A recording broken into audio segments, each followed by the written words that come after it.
Queremos resaltar la actitud y la generosidad de las damas de la Asociación Rural de Paso de los Toros que le están entregando a cada candidato un obsequio.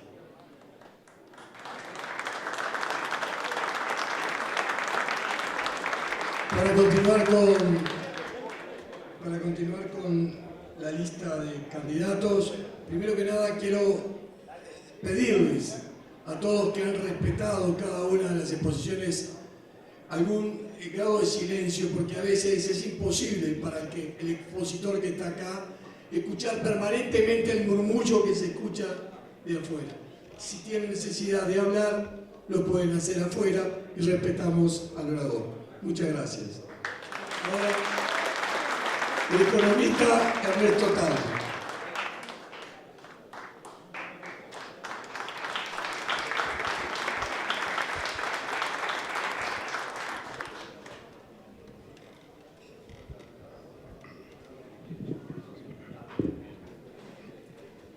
Bueno, muy bien, muy buenas tardes. Muchas gracias a la Federación Rural por la gentil invitación y mis felicitaciones a la Asociación Rural de Paso de los Toros por los 60 años. Es un gusto estar aquí hoy.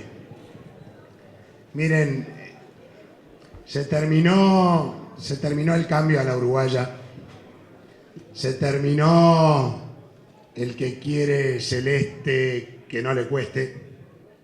Se terminó. Se terminó porque la producción nacional está contra las cuerdas.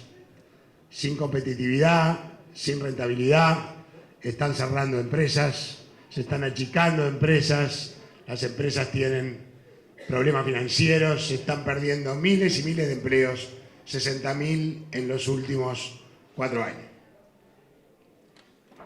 Se terminó el cambio a la uruguaya porque la mitad de los chiquilines que nacen en el país hoy nacen en los cinturones de pobreza que rodean a todas las ciudades, pueblos y localidades, y solo 16 de 100 terminan el liceo.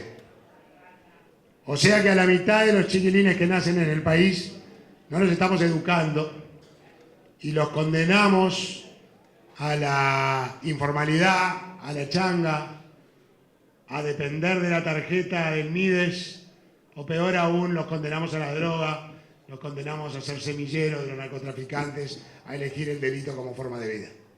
Tenemos más TV planas, más celulares, más computadoras, tenemos más autos, más motos, pero somos una sociedad más crispada, más agresiva, más violenta, más fracturada.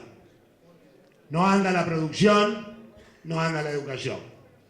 Quiere decir que el gobierno que viene no se puede dar el lujo de ser un gobierno que haga la plancha. Va a tener que ser un gobierno profundamente transformador. Una transformación productiva y una transformación educativa. Dos ejes fundamentales de la transformación. La transformación productiva a la que nosotros apuntamos tiene 3 pilares estratégicos. Primero, Uruguay, país de granjeros, de agricultores, de productores, país agropecuario y agroexportador. País que tiene el 70% de pastura natural, la última reserva de pastura natural en el hemisferio sur, que está preparado para producir alimentos ecológicamente sustentables para 50 millones de personas, desde la granja, la hortifruticultura hasta la carne orgánica. Alimentos que van a ser demandados, que van a ser pagados a precios excepcionales por los mercados más exigentes del mundo. La carne orgánica hoy corte a corte vale 40% más que la carne normal. La lana merino vale oro, la lana merino orgánica vale platino. La carne de cordero, kilo a kilo, vale más que la carne de vaca, cada vez tenemos menos ovejas. Me pregunto por qué. Los productores nos dicen que tienen altos costos, que el abigeato, que las jaurías, que la mosca bichera, todos problemas que podrían resolverse y deberían resolverse si es que tenemos la visión que queremos tener. Que la locomotora de la economía del país, el motor de la economía del país, lo que echa a andar todos los vagones es el agro. Nuestro petróleo es el agro.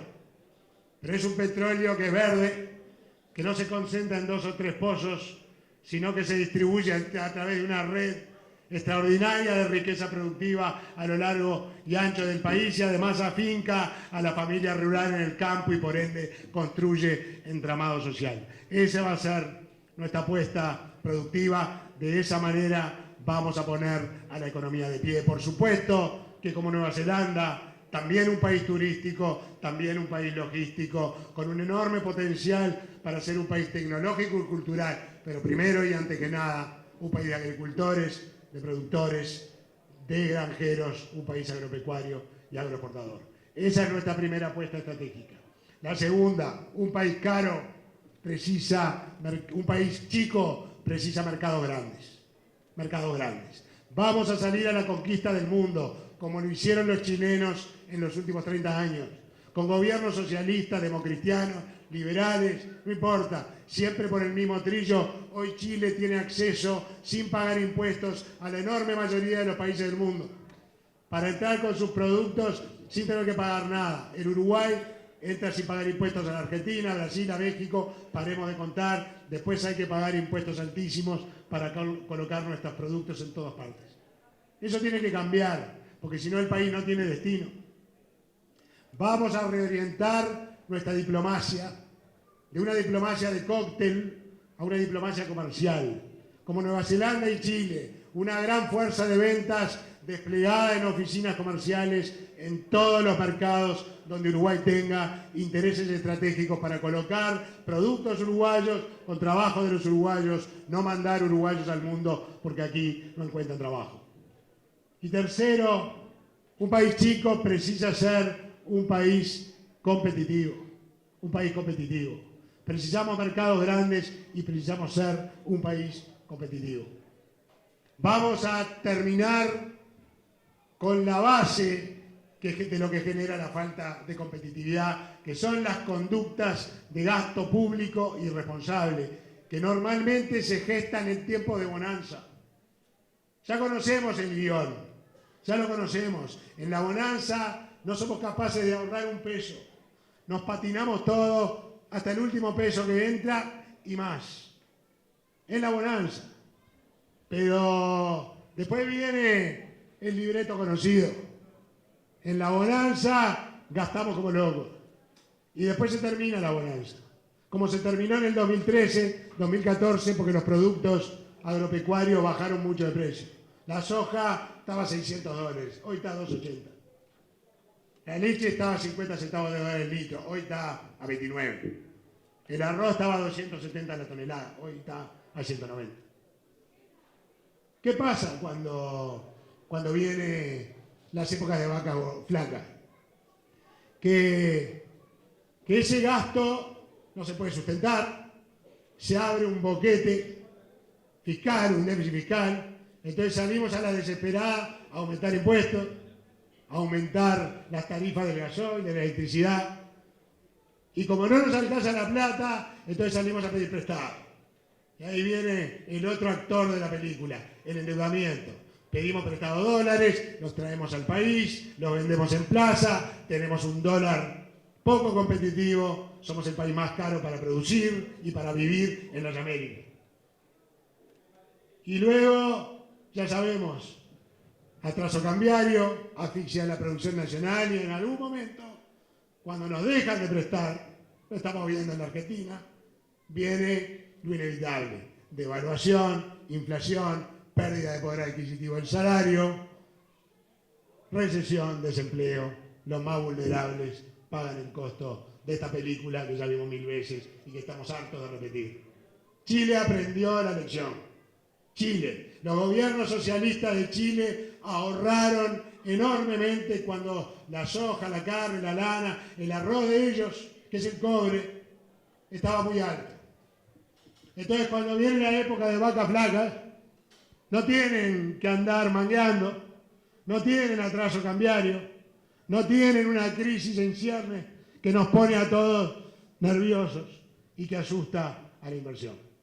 Vamos a crear una arquitectura institucional a la chilena. no tenemos que inventar nada, es solo adaptar para poder ahorrar en tiempos de vaca gorda, porque es en tiempos de vaca gorda que se generan todos estos problemas.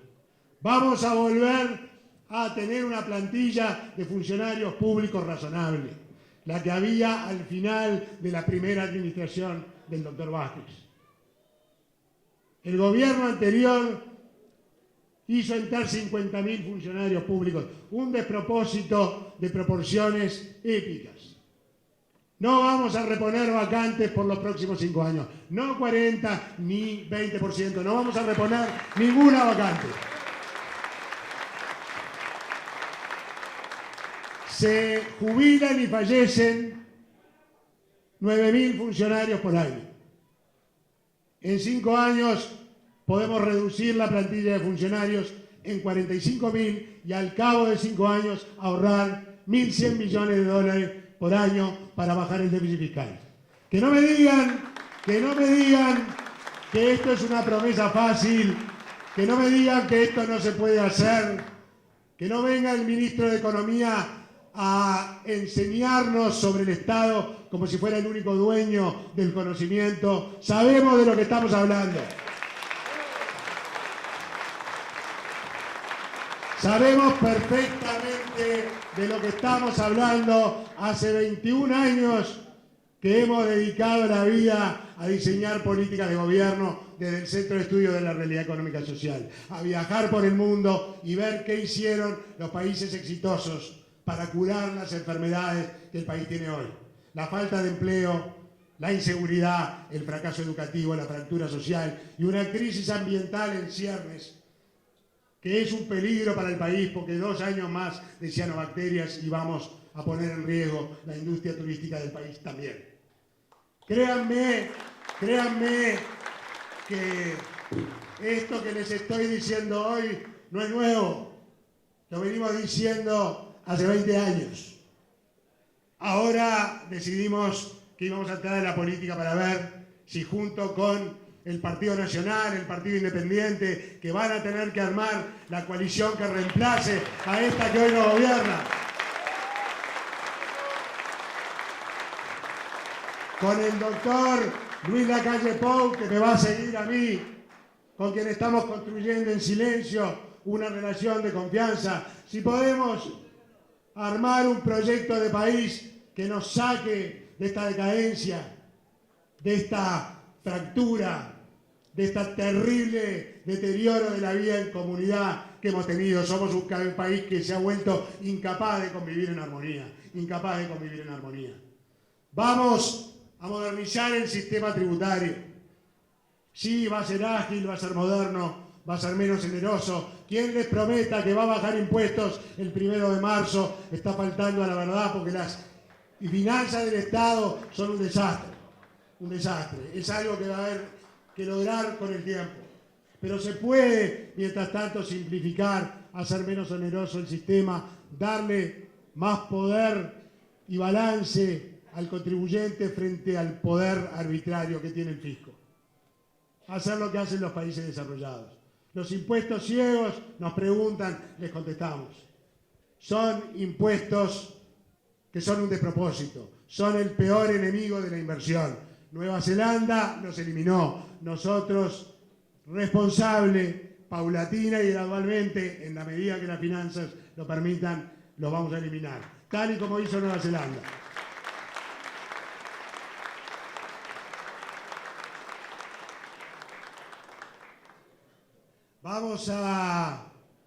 Vamos a perfeccionar la negociación colectiva para proteger los derechos de los trabajadores, que tienen que estar debidamente protegidos.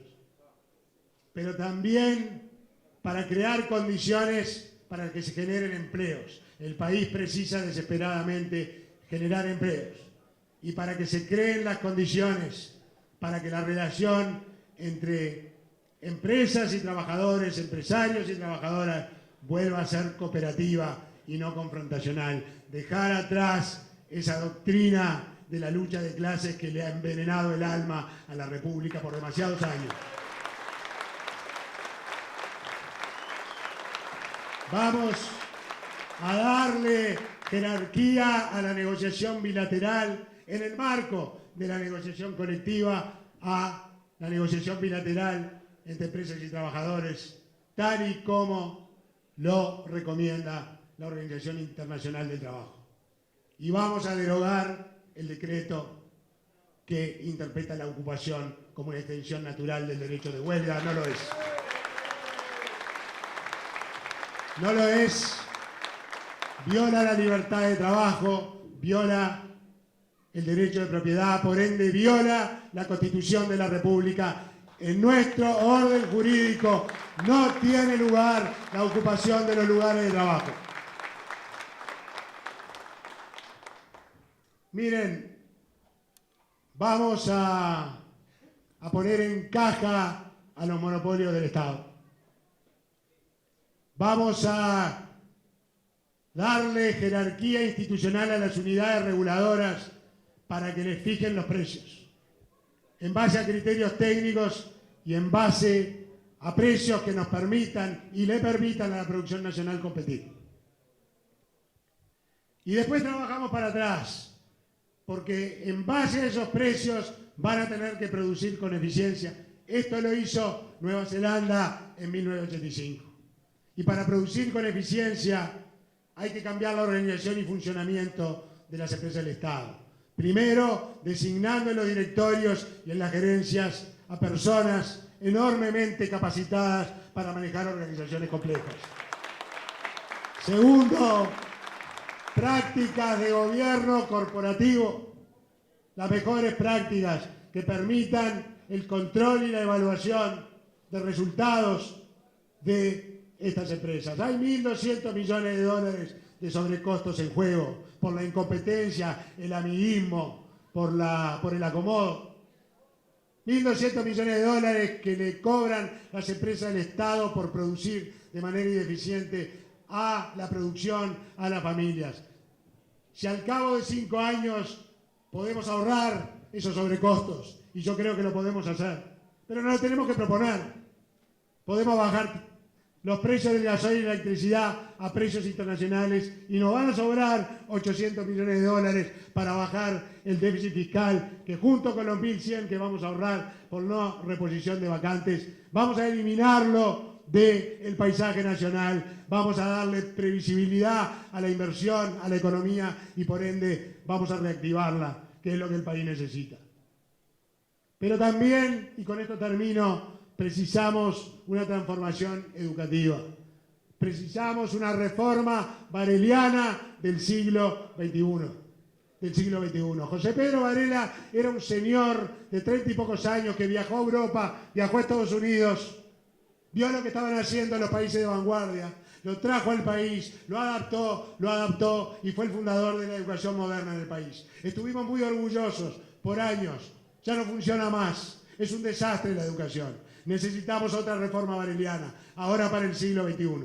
Eso es lo que nosotros le planteamos al país. Necesitamos que la educación vuelva a ser orgullo del país, que sea el gran igualador de oportunidades, el gran constructor de ciudadanía, de convivencia, de comunidad. Necesitamos preparar a nuestros jóvenes para encarar el porvenir, la sociedad del conocimiento.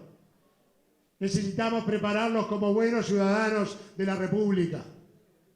Y necesitamos sacar a esos mitad de los chiquilines que nacen en el país y que nacen sin futuro, condenados solamente por el barrio en el que nacieron. Sacarlos, darles otra trayectoria de vida, darles otro futuro. Abrirles una luz al final del túnel para que sepan que con su esfuerzo y a través de la educación pública van a ser ciudadanos libres, que van a poder elegir su destino. ¿Saben qué? Estos chiquilines precisan que les devolvamos el futuro. Nuestros chiquilines precisan que les devolvamos el futuro. El Uruguay precisa que le devolvamos el futuro. Ese es el único motivo por el cual entramos a la política. Para tratar de trabajar, para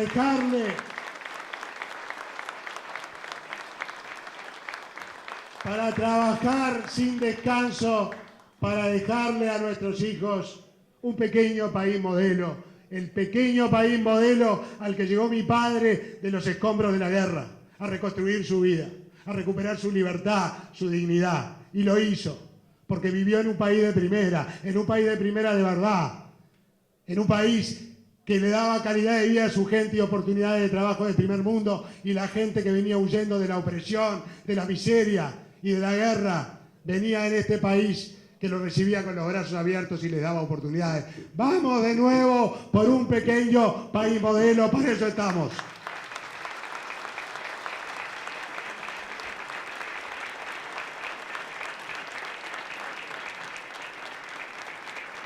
Continuando con la lista de oradores, estamos medio retrasados. Candidato del Partido Nacional, Carlos Lafayette.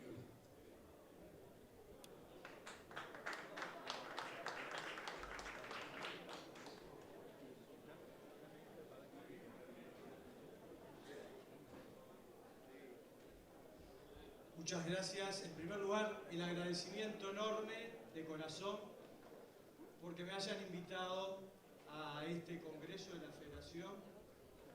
Gracias a los anfitriones, al compañero Eber da Rosa.